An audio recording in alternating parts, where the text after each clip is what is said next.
Everyone ఎలా ఉన్నారు? ఈరోజు మనం సింపుల్ అండ్ టేస్టీ పల్లి చట్నీ చేసుకుందాం అండి. ఓన్లీ 2 ఇంగ్రీడియంట్స్ మనకు కావాల్సింది. ఆయిల్ వేసుకోవాలండి. ఫస్ట్ ఆయిల్ వేసుకొని ఆయిల్ హీట్ అయిన తర్వాత హీట్ అయిన కదండి, ఇప్పుడు పల్లి వేసుకోవాలండి.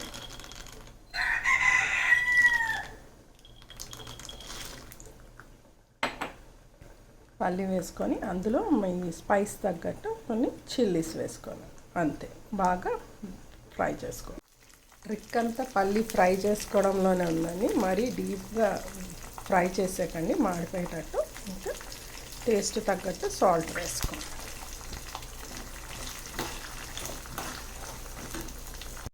చూడండి, ఫ్రై అయిపోయింది. ఇప్పుడు చల్లారనిద్దాం.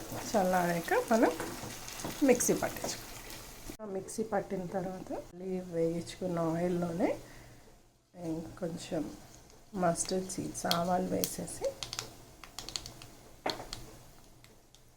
కొంచెం కర్రీ లీవ్స్. చూడండి, ఎంతో టేస్టీ అయిన పల్లి chutney ready. If you like it, comment. Please like, share and subscribe to my channel. Take care. Bye bye.